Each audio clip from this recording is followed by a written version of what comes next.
आज के व्याख्यान में हम लोक साहित्य का अर्थ एवं परिभाषा को समझने का प्रयास करेंगे।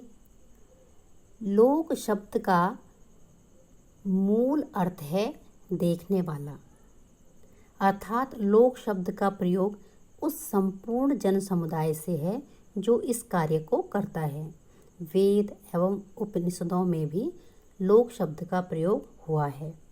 ग्रिम कहते हैं कि लोक शब्द जो है वो लोक का लोक के द्वारा व लोक के लिए होता है। लोक के अनेक अर्थ लगाए जाते हैं, जैसे लोक, प्रदेश, जन, समाज, प्राणी इत्यादि।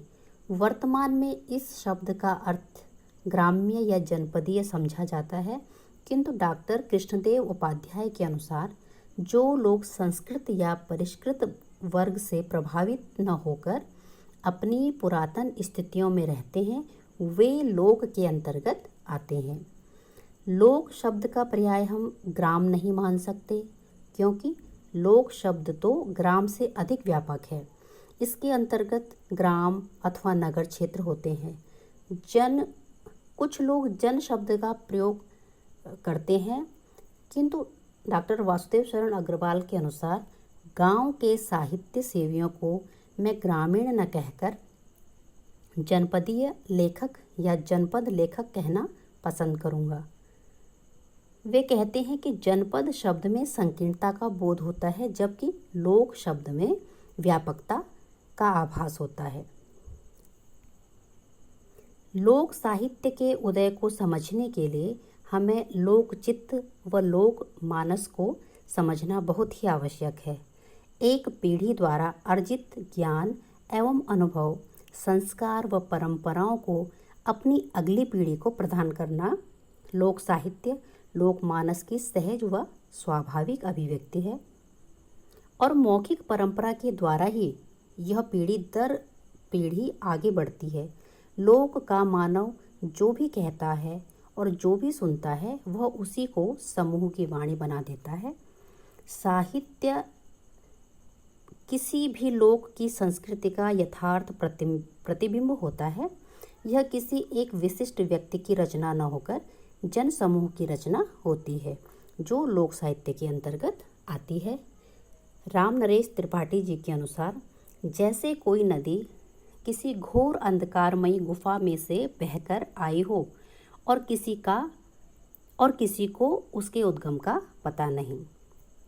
डॉक्टर सत्येंद्र के अनुसार लोक मनुष्य समाज का वह वर्ग है जो अभिजात्य संस्कार, शास्त्रीयता और पांडित्य की चेतना से अथवा अहंकार से शून्य होता है, जो एक परंपरा के प्रवाह में जीवित रहता है। डॉक्टर धीरेन्द्र वर्मा के अनुसार वास्तव में लोक साहित्य वह मौखिक अभिव्यक्ति है जो भले ही किसी व्यक्ति ने गढ़ी हो, पर आज जिसे सामान्य लोक समूह अपना मानता हो।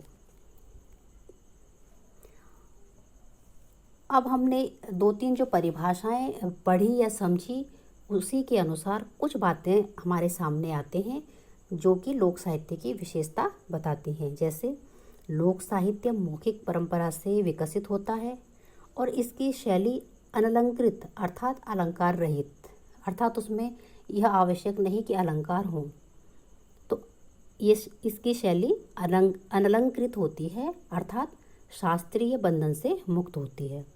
रचयिता और रचना का कोई काल या समय निश्चित नहीं होता, अर्थात वे अज्ञात होती हैं। इसकी अभिव्यक्ति जनपदीय बोली में की जाती है। जनपदीय बोली या क्षेत्रीय बोली या आंचलिक बोली में इसकी अभिव्यक्ति होती है। यह सरल एवं सहज होती है। लोक साहित्य लिखित साहित्य का स्रोत होता है। लोक साहित्य के कुछ मौलिक तत्व हैं जो इस प्रकार हैं: भाव तत्व, कल्पना तत्व, शैली तत्व और प्रेरणा। कोई भी साहित्य हो उसके तत्व आवश्यक होते हैं। कैसा भी साहित्य हो शब्द और अर्थ के बिना नहीं रहता। तो पहला है भाव तत्व। लोक साहित्य में भावों की सरलता बहुत ही मुग्धकारी होती है। भावों की गहराई लोक साहित्य में देखने को मिलती है, क्योंकि लोक साहित्य में जो भावों की अनुभूति होती है वह कल्पना पर नहीं बल्कि रचयिता के किसी सच्ची अनुभूति पर आधारित होती है। भावों की मार्मिकता लोक साहित्य में कल्पना से नहीं बल्कि यथार्थ से आती है। दूसरा है कल्पना तत्व। कल्पना तत्व के आधार पर जब कोई रचना विधान करता है तो रचना यथार्थ न होकर काल्पनिक हो जाती है। लोक साहित्य में कल्पना की अतिशयता का अभाव है। इस साहित्य में जो भी होगा मूर्त होगा और अत्यंत सजीव एवं सार्थक होगा। तीसरा है शैली तत्व।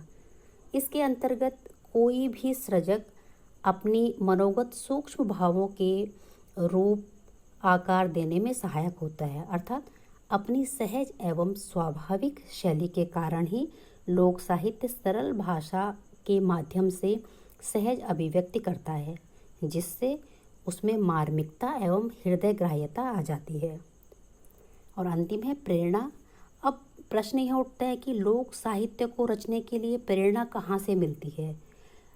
यदि हम कहें कि लोक साहित्य की प्रेरक शक्तियाँ कौन सी हैं, या काव्यशास्त्र की भाषा में कहें कि इस काव्य का हेतु कौन है, अर्थात वे कौन से कारण हैं जिनसे लोक साहित्य का सृजन होता है, तो ये है भावावेश, अर्थात भावों की अतिशयता, या हम इसको कहेंगे भावों का उद्रेक, इसका प्रेरक बिंदु माना गया है।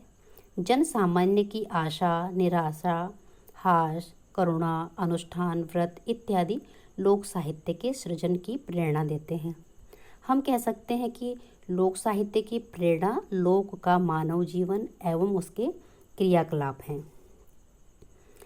किसी भी लोक साहित्य में उसके अंचल की आत्मा निवास करती है। इसमें लोक संस्कृति, लोक जीवन, रीति रिवाज इत्यादि के अनमोल रत्न भरे पड़े हैं।